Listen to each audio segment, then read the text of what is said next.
네, 하나님의 은혜와 사랑이 오늘 하나님 앞에 예배하는 우리 모두와 함께 하시기를 주님의 이름으로 축원합니다. 네, 오늘은 하나님께 구별된 사람이란 제목으로 말씀의 은혜를 나누도록 하겠습니다. 오늘 설교에서 핵심적인 단어는 구별이라는 단어입니다. 오늘 본문에서 구별, 히브리어는 나자르라고 하는데요. 이 단어가 무려 10번이나 나옵니다. 우리가 12절 읽었거든요. 12절 읽었는데 10번이나 나오니까 거의 매 절마다 나온다는 얘기예요. 구별한다는 말은 소중한 사람을 위해 사용하는 표현입니다. 구별이란 말 앞에 자주 붙는 형용사가 있어요. 특별히 구별했습니다. 이거죠. 예, 특별히라는 단어가 잘 따라 붙습니다. 제가 어렸을 때 보니까 어머니께서 저녁 식사를 준비하시면서 밥을 지어요. 그 다음에 그 뚜껑을 연 다음에 저희 어머니는 거기다가 늘 이렇게 주걱으로 십자가를 이렇게 먼저 구셨어요. 예, 그래서 이 밥 먹는 우리의 가족들이 늘 건강하기를 비는 기도의 마음을 담아서 밥을 이제 압력밥솥 하잖아요. 뚜껑을 연 다음에 항상 십자가를, 저도 그걸 늘 봐와가지고 저도 밥을 하면 십자가를 이렇게 이 밥 먹고 건강하게 이렇게 속으로 기도하면서, 그다음에 제일 먼저 아버지의 밥을 뜨세요. 뜬 다음에 뚜껑을 딱 덮어서 저를 부르십니다. 강문아, 이거 저기 이불 속에 넣어놔라. 그러면 제가 그걸 받아다가 장롱을 열고 이불 틈바구니에 딱 넣어놓습니다. 그러면 아버지가 퇴근하신 후에 식사하실 때까지 밥의 온기가 그대로 유지가 잘 돼요. 새밥처럼 다 그대로 되어 있습니다. 저는 구별이란 단어를 한 주간 묵상하면서 말이죠, 가장을 생각하여서 밥을 구별하여 놓으신 어머니의 섬김이 먼저 딱 떠오르더라고요. 이처럼 구별은 소중한 대상을 위해서 따로 떼어놓는 겁니다. 오늘 우리가 읽은 본문은 나실인에 대한 율법이에요. 나실인은 일정 기간을 하나님께 헌신하고자 구별된 삶을 서약한 성도들입니다. 나실인이 되려면 반드시 서약을 해야 했고, 또 누구나, 남자나 여자나 상관하지 아니하고 누구나 하나님께 헌신하기로 서약하기만 하면 나실인의 삶을 살 수가 있었습니다. 그것도 평생 동안 나실인으로 사는 게 아니라 일정 기간 동안만 나실인으로 살 수가 있었어요. 일정 기간 나실인으로 살고자 서약을 하는 절차가 바로 자기 몸을 구별하는 일입니다. 우리 2절 말씀을 같이 한번 읽어보겠습니다. 이스라엘 자손에게 전하여 그들에게 이르라. 남자가 여자나 서원 곧 나실인의 서원을 하고 자기 몸을 구별하여 여호와께 드리려고 하며, 일정 기간 나실인으로 헌신하겠다고 맹세한 사람은 자기 몸을 구별하기 위해서 세 가지를 철저히 지켜야 한다. 이 이후에 쭉 나와요. 그 세 가지가 뭐냐? 첫째는 포도의 소산을 먹지 않는다는 거예요. 포도주나 혹은 독주나, 이 독주는 맥주를 말하는 겁니다. 그래서 굉장히 고대 때부터 맥주를, 물이 안 좋기 때문에 맥주를 만들어서 먹는, 또 그렇게 노예들에게 맥주를 봉급으로 지급하는 그런 일들이 문헌에 보면 나와 있어요. 독주는 그걸 말하는 거예요. 또 포도주로 된 식초나 포도즙이나 생포도나 건포도나 포도씨나 포도 껍질이나, 아무튼 포도의 소산을 먹지 말고, 또 머리에 삭도를 대지 말고, 세 번째로 시체와 접촉하지 말아라. 이게 세 가지입니다. 나실인 서원을 한 사람은 그 서원의 기간 동안에 이 세 가지를 지켜야 한다라는 걸 말씀을 하고 있어요. 포도의 소산과 삭도를 왜 금하는가? 이건 아마도 가나안 문화를 대표하는 물질들이기 때문에 그래요. 가나안 문화를 대표하는 것들. 12명의 정탐꾼들이 가나안 땅에 정탐을 들어갔다가 나오면서 그 증거물로 가지고 나왔던 것 중에 한 가지가 포도였어요. 그만큼 포도는 가나안 땅을 대표하는 농작물입니다. 또 삭도는 가나안의 철기 문화를 대표하는 도구예요. 그래서 나실인으로 서약한 사람은 이처럼 가나안 문화에 대해서 철저하게 구별된 삶으로 자신의 몸을 구별해서 하나님을 섬겨야 했습니다. 그리고 주검을 가까이 하여서 몸을 더럽히지 말아야 했습니다. 이렇게 철저히 자신의 몸을 구별하여서 특별한 기간 동안 하나님 앞에 드리는 사람들이, 그런 나실인들이 이스라엘 사회에서는 자주 이렇게 등장했던 것들을 볼 수가 있습니다. 나실인 서약과 같은 제도는 신약 시대를 사는 우리들에게 직접 적용되는 그런 말씀은 아닙니다. 예수 그리스도께서 우리를 위해 십자가에서 죽으시고 부활하심으로 더 이상 구약의 제사장과 같은 제도가 필요가 없는 것처럼 또 나시린 서약과 같은 제도 역시도 필요치가 않게 되었습니다.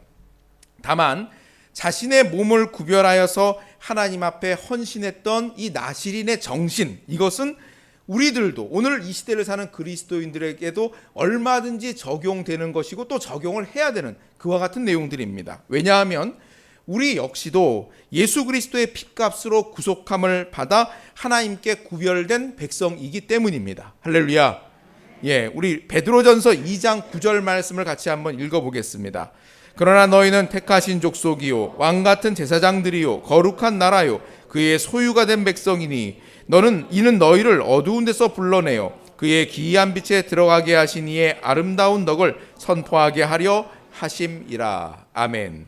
성도는 예수 그리스도의 십자가의 은혜로 구원받아서 하나님께 구속된, 하나님께 속함받은 하나님의 자녀가 된 사람들입니다. 그래서 성경은 우리를 향해서 하나님의 택하신 족속이다, 왕같은 제사장이다, 거룩한 나라다, 하나님의 소유가 된 백성이다, 이렇게 우리를 부릅니다. 나시린이 하나님을 위해서 구별된 삶을 살았듯이 성도는 예수 그리스도를 위해서 또한 예수 그리스도의 몸된 교회를 위해서 성별된 삶으로 부름받은 사람이라는 겁니다. 반면에 나시린과 그리스도인 사이에는 차이점도 있습니다. 나시린은 어떤 특정한 기간 동안에만 한시적으로 자원하여서 구별된 삶을 살았던 사람들입니다. 그러나 그리스도인은 결코 한시적으로 제한된 기간만 하나님을 위해 구별된 삶을 사는 사람이 아니에요. 그리스도인은 언제부터 언제까지는 그리스도인으로 살고 그 이후부터는 그냥 세속인으로 산다, 그런 게 없습니다. 그리스도인은 예수 그리스도의 부르심을 받아 구별된 제자들입니다. 자기를 부인하고 자기 십자가를 지고 예수 그리스도께서 가신 길을 힘써 따르도록 부름받은 하나님의 백성들입니다. 그렇기 때문에 이런 부분에는 차이가 분명히 있습니다. 자, 여러분, 구별된 사람 나시린의 삶은 기본적으로 절제해야 된다는 게 첫 번째였어요. 절제해야 된다라는 겁니다. 포도의 수산을 먹거나 또 삭도를 머리에 대지 말아야 된다, 이런 말씀들을 합니다. 내가 구별된 사람이라는 것을 아는 사람은 이렇게 절제할 줄 압니다. 군복을 입고 군인으로 내가 구별된 사람이다, 이걸 아는 사람은 군인다운 행동을 하기 위해서 자신의 행동을 절제하지 않을 수가 없지요. 이처럼 구별됨은 절제를 전제로 하는 말입니다. 그리스도인 역시 하나님께 구별된 백성이라는 것을 생각할 때 절제하지 않을 수가 없습니다. 절제는 그리스도인다운 삶을 위해서 그리스도인 삶을 살 수 있도록 우리를 이끄는 덕목일 뿐만 아니라 우리가 인생에서 많은 좋은 열매를 맺는데 반드시 필요한 덕목이 절제라는 덕목입니다. 여러분, 인생을 성공적으로 살아가는 사람들에게 공통적으로 나타나는 성품이 뭡니까? 바로 절제예요. 절제는 우리가 우리의 삶이 이랬으면 좋겠다 하는 그 모든 것들에 이 절제라는 덕목이 다 쓰이는 걸 볼 수가 있습니다. 그래서 성공적인 직장 생활을 위해서도 그렇고요, 친밀한 가족 간의 관계를 위해서도 마찬가지고, 영적으로 성숙해가는 신앙생활에도 마찬가지고, 또 건강한 몸을 갖는 것도 마찬가지고, 모든 영역에서 중요한 역할을 하는 덕목이 바로 이 절제라는 덕목입니다. 반면에 좌절과 실패와 어려움을 겪는 많은 경우 공통적으로 빠지지 않는 성품도 절제예요. 내가 그때 그렇게 하지 말았어야 되는데, 내가 그 말을 하지 말라고 참았어야 되는데, 내가 딱 한 잔만 하려고 했는데, 이런 거죠. 실패의 이유는 무수하지만 대부분 한 가지가 현저하게 부족해서 실패하게 되는데 바로 절제라는 덕목입니다. 여러분, 그럼 절제가 뭔가요? 절제는 즐거움을 유보하는 겁니다. 즐거움을 뒤로 미루는 거예요. 금요일과 토요일에 우리 학생의 겨울 수련회를 했거든요. 그래서 금요일 날 이제 학생들하고 이제 일정을 마치고 저녁에 식사하고 이제 헤어지게 됐어요. 학생들하고 앉아가지고 식사를 막 하면 있었는데, 이제 아이들이 이제 후식으로 냉면을 시킨 아이들이 몇 명이 있었어요. 근데 제 앞에 진석이가 앉아 있었어요. 여러분, 진석이 누군지 아시죠? 진석이가 제 바로 마주보고 있었어요. 얘가 냉면을 딱 봤더니요, 거기서 계란을 이렇게 옆으로 딱 빼놓는 거예요. 그래서 얘가 제 생각에는 얘가 고기를 많이 먹었기 때문에 배가 불러서 계란을 옆으로 빼놓은 모양이구나. 그래서 얘가 안 먹는다 그러면 이거 아까워서 내가 먹어야지 생각해서는 진석이 물었습니다. 진석아, 너 계란 안 먹니? 하고 물었어요. 그랬더니 아니라는 거예요. 예, 이 계란은 냉면에 제일 마지막에 먹어야 되는 꽃이라는 거예요. 그게 냉면을 가장 맛있게 먹는 방법이래요. 그래서 일부러 빼놨다는 겁니다. 그러면서 과거의 얘기를 하는데 내가 그렇게 빼놨었는데 우리 아버지가 그걸 낼름 먹었다는 거예요. 그래서 그런 일이 있었다 하면서 그거를 잊지 않고 있더라고요. 그러니까 즐거움을 유보할 줄 아는구나. 절제할 줄 아는 거예요. 냉면을 가장 극대화해서 맛있게 먹기 위해서 즐거움을 유보할 줄 아는구나. 가장 맛있는 부분을 제일 나중에. 이게 절제하는 거예요. 즐거움을 유보하는 게 절제예요. 여러분, 절제는 관계를 복되게 하는 일에도 중요한 성품입니다. 부부가 함께 살면서 문제를 만나는 경우가 얼마나 많습니까? 그러할 때 앞으로의 행복을 위해서 절제하며 문제를 진지하게 다루어야 더 나은 결혼 생활을 할 수가 있는 거예요. 이렇게 절제는 우리의 일상과 영성의 아름다운 열매를 맺게 하는데 매우 중요한 덕목입니다. 내가 구별된 백성임을 아는 사람은 그래서 절제합니다. 그럼 어떻게 하면 절제를 잘할 수 있을까요? 여러분, 절제 잘하고 싶으시죠? 그렇죠? 어떻게 하면 절제를 잘할 수 있겠습니까? 절제를 훈련하는 방법이 있는데요. 사전에 의사 결정을 해놓는 거예요. 사전에 미리 결정해 놓기예요. 미리 결정해 놓기.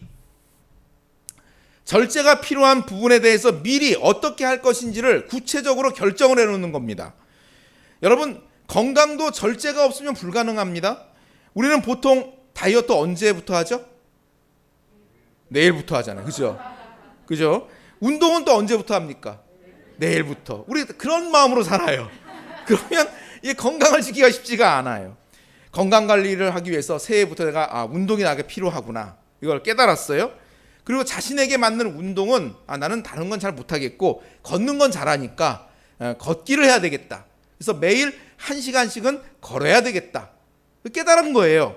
근데 자신이 무엇을 해야 되고 그것을 하기 위해서 어떻게 절제해야 되는지를 알았다고 해서 운동을 하는 게 아닙니다. 실제 운동을 하려면 사전에 미리 결정을 해놔야 돼요. 예를 들어서 월요일부터 금요일까지 매일 저녁 7시에 운동장에 나가서 1시간씩 걷겠다.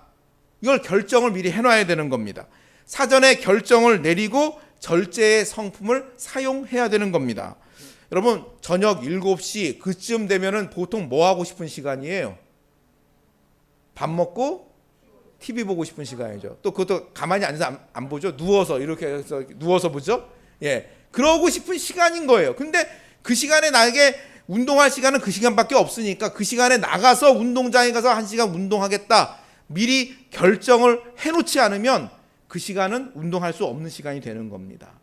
또 그러면 그 시간이 가까워올수록 우리의 마음속에서 막 싸움이 일어나요. 예, 그래서 오늘 날씨가 좀 꿉꿉하고 이상하고 이런 날씨에 굳이 운동을 하러 나갈 이유가 있을까? 라는 생각에서부터 어제 운동을 했는데 오늘 또 해야 될 필요가 있을까? 이런 생각까지 다양한 싸움이 우리 마음속에서 일어나는 겁니다. 미리 결정을 해놓고 그 시간엔 반드시 나가서 운동한다 라는 것을 결정을 해놓는 것이, 그것이 우리로 하여금 절제할 수 있도록 훈련하는 방법이라는 겁니다. 그래서 여러분, 사전에 의사 결정을 하는 것은 하나님과의 관계에서도 마찬가지로 중요합니다. 영적으로 더욱 성숙하기를 바라고 하나님과의 관계에서 좀 더 나아가기를 바란다면 여러분도 반드시 영적인 생활에 있어서도 사전에 의사 결정을 사용해야 되는 겁니다. 예를 들어서 영적 성숙을 위해 예배 참석하는 게 꼭 필요하겠구나, 이거를 깨달았어요. 그럼 예배 참석해야지, 깨닫는 것으로 되지 않습니다. 나는 매 주일 11시 예배에 참석을 하겠어 라고 결정을 해야 되는 거예요. 하나님을 알아가는 일에 예배에 참석하는 중요한 것이니, 좋아, 매주 주일 11시 예배는 내가 반드시 예배당에 가서 예배를 드린다 라고 결정을 하는 겁니다. 만약 이 결정을 토요일 밤까지 미뤄보십시오. 그러면 어떤 일이 벌어지나요? 토요일 늦게까지 친구들 만나고 볼일 보고 늦게 귀가해서 늦게 잠자리에 들면 순간에 내일 아침에 이렇게 늦게 자는데 내일 아침에 일어나서 교회를 가야 되나 말아야 되나, 이런 고민하게 되는 겁니다. 그러면 절대 주일을 잘 지킬 수가 없게 되는 거예요. 어떻게 했든지 간에 주일 11시에는 내가 예배당에 가서 예배를 참석하겠어. 그것이 나의 영적 성장에 도움이 되겠구나, 하나님과의 관계에 도움이 되겠구나 생각을 하면 사전에 미리 결정을 해놓는 겁니다. 지금 여러분 우리 말씀 묵상하고 있는데 어떻게 잘 하고 계신가요? 새로 새해가 돼서 새 교제도 받으시고 마음에 새롭게 결정을 하시고, 여러분 주보에 보시면은 거기 주보에 예배 및 모임란에 어디입니까? 그 위에 보시면은 각 구역별로 여러분 경건 훈련 점수한 거 점수가 쫙 들어가 있어요. 계속 누적이 될 겁니다. 계속 누적이 돼요. 네, 뭐 그거 너무 열심히 지금 뭐 너무 보지 마시고요. 설교를 들으셔야 됩니다. 지금은 설교를 들으세요. 네, 그 경건의 훈련을 하기로 마음을 먹는 것도 사전에 결정을 해야 돼요.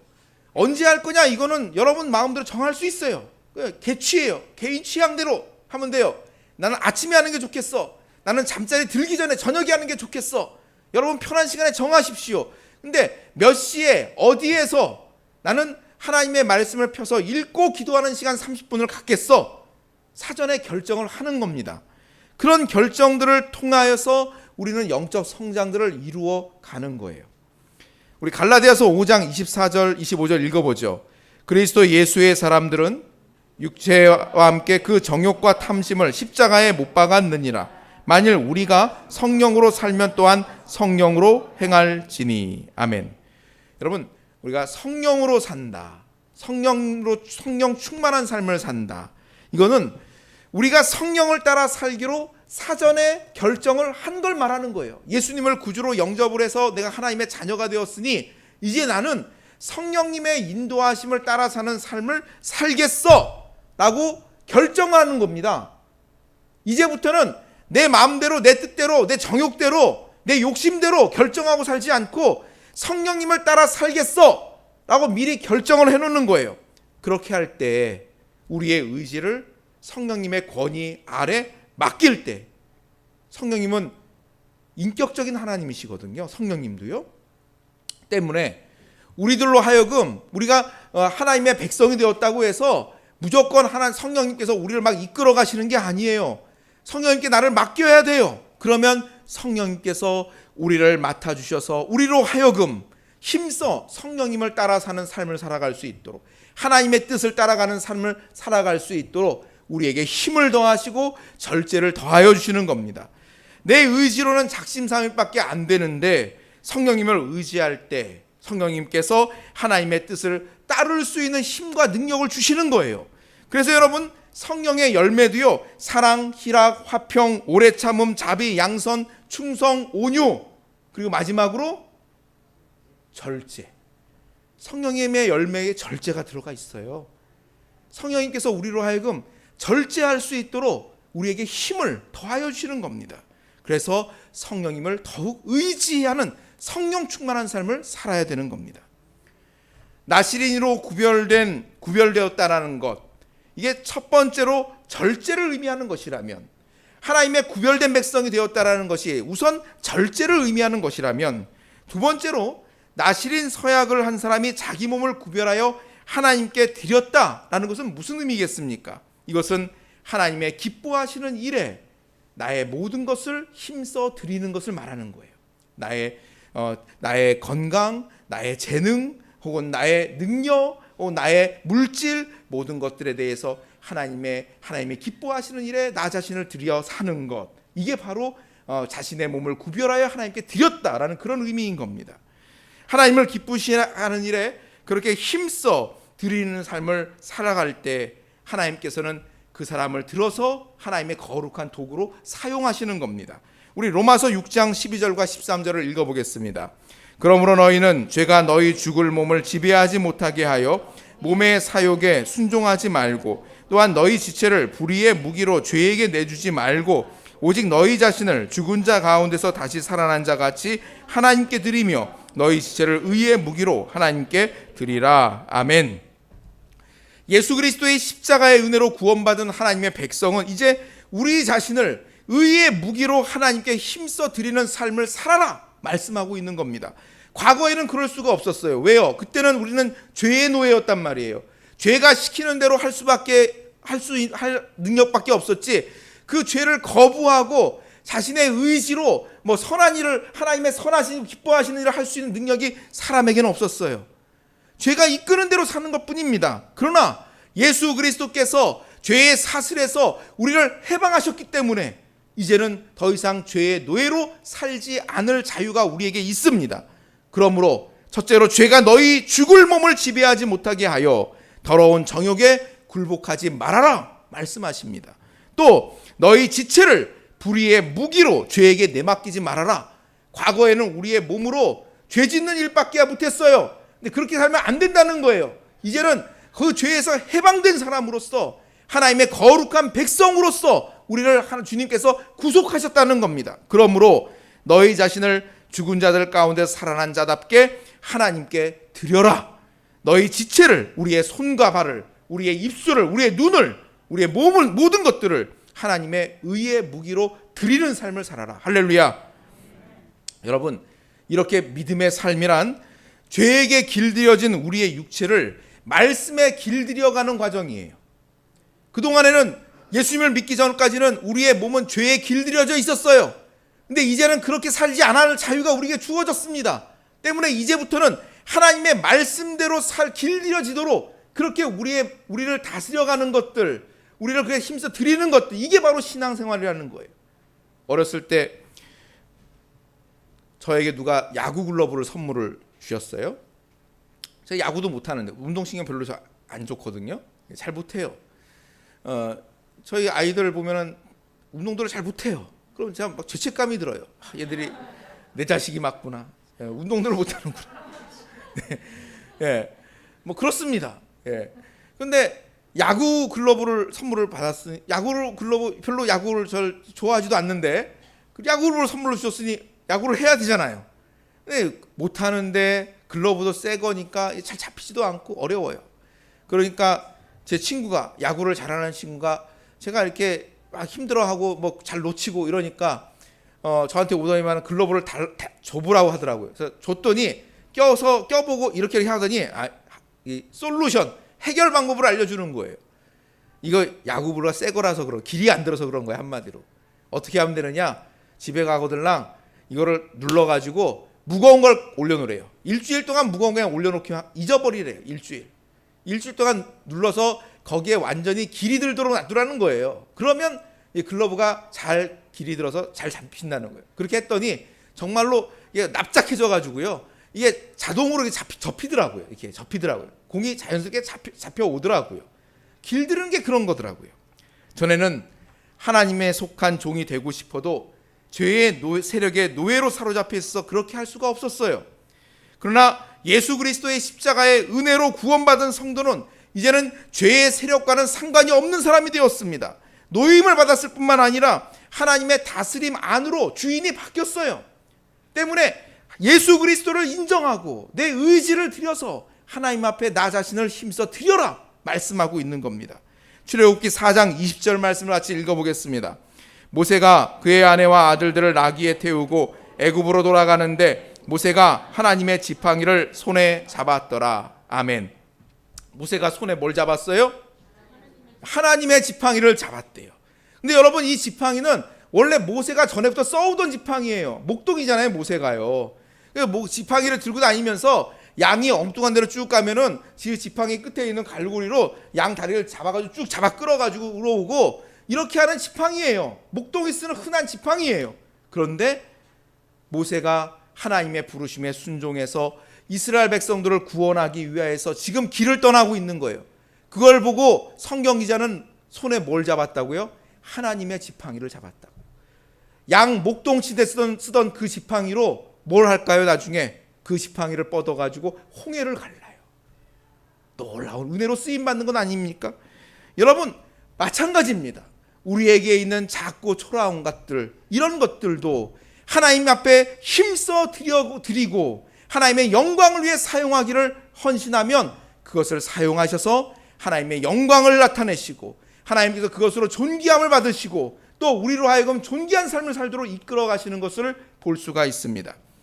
여러분, 오병이어도 마찬가지입니다. 오병이어 보리떡 5개와 조그만 물고기 2마리인 거잖아요. 그 어린아이 도시락이에요. 한 끼 도시락이에요.